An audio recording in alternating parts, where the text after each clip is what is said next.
We can't really understand World War I in U.S. history without talking about Woodrow Wilson. And we can't really understand Woodrow Wilson without talking about Tommy Wilson, because that was actually his name. Yeah, he dropped his first name Thomas when he decided that his middle name Woodrow was more distinguished. And personally, I would have loved being able to talk about the progressive presidents Teddy, Taft, and Tommy. And I'm really disappointed that he robbed me of that.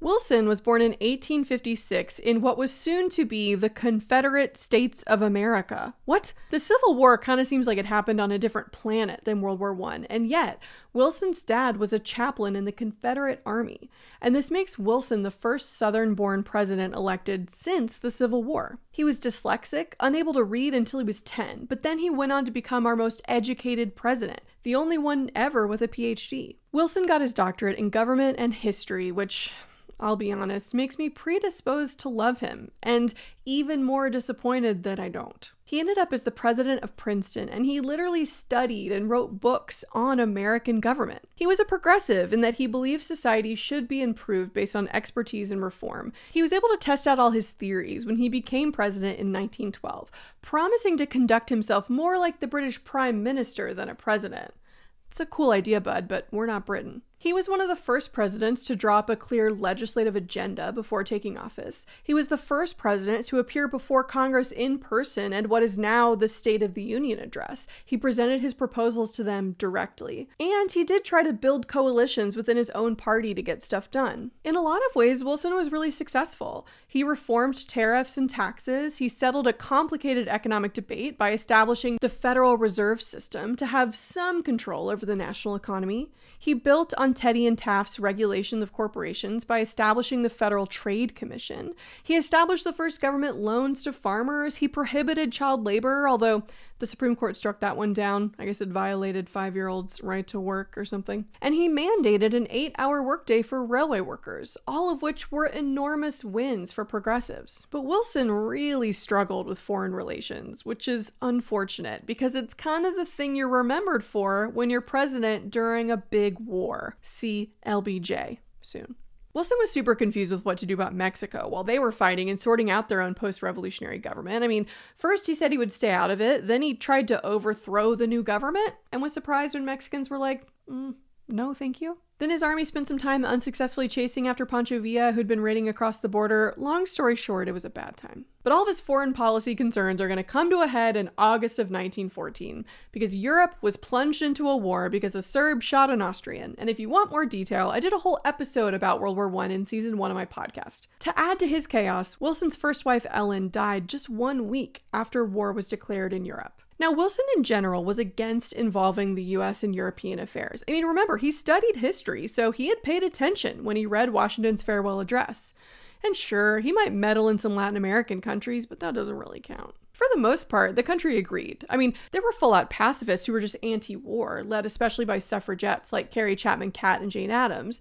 And there were those who wanted to stay out of the war, but argued that we should at least prepare for war, hopefully to prevent anyone from attacking us and dragging us into the war. But there were some who wanted to enter the conflict in Europe right away. And one American who desperately wanted to go fight in Europe was...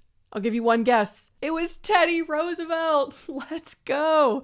The former president was vocal in his criticism of Wilson's neutrality, and when the US finally did declare war, he requested permission to personally head up a division to go fight in France. The Secretary of War was like, Teddy, you're almost 60, and you're a former president. You can't go fight in the trenches. Sorry, bud. But all 4 of Teddy's sons went to fight. His youngest, Quentin, was killed in Germany and became an American martyr for the war effort. I swear, Lieutenant Dan's family story has to be inspired by Teddy. Anyway, back to Wilson. When the war was beginning, it wasn't actually clear which side we might support. I mean, there was a strong pro-British contingent in the military and in Wilson's cabinet, but there were also a lot of German Americans who hoped we might support the Central Powers or at least stay neutral on both sides. But in the end, we supported Britain. Mostly because our economies were so closely tied, but also because the British cut the transatlantic telegraph cables so that they could control all news of the war to Americans. Sneaky Brits. By the time the US finally entered the war, we had already loaned the Allies, mostly Britain and France, $2 billion.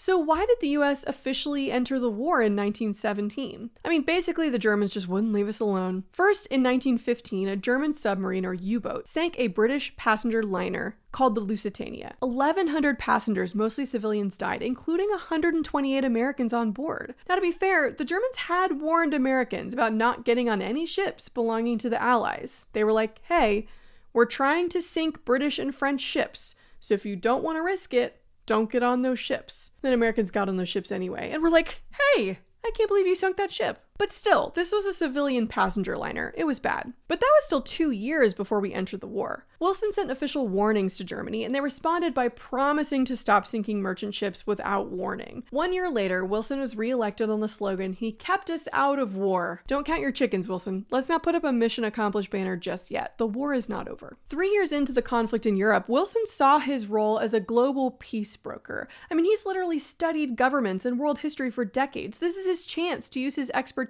to teach Europe how to stop burning the world down every time some guy assassinates some other guy. It'd be as if I became president and had the chance to reorganize the global system based on all the YouTube videos I've made. It would be an amazing opportunity, and also super embarrassing if it doesn't work out. Wilson launched what he called a peace offensive in Europe. He sent diplomats to the countries fighting on either side and asked them to accept an American mediation to end the war. He called for peace without victory and claimed that he could establish a new system that would prevent all future wars. Whoa, those are some pretty big swings, Woodrow. But at the same time, he was building up America's military strength. At this point, he was realizing that the best way to ensure a seat at the table during peace talks was to contribute more directly to the war effort. And Germany really wanted to prevent the US from entering the war, kind of at all costs. Cut to, in January of 1917, British spies intercepted a communication from Germany. A German diplomat named Zimmermann had sent a secret telegram to Mexico. This was called the Zimmermann telegram, and it was asking Mexico to invade the United States. What the hell, Zimmermann?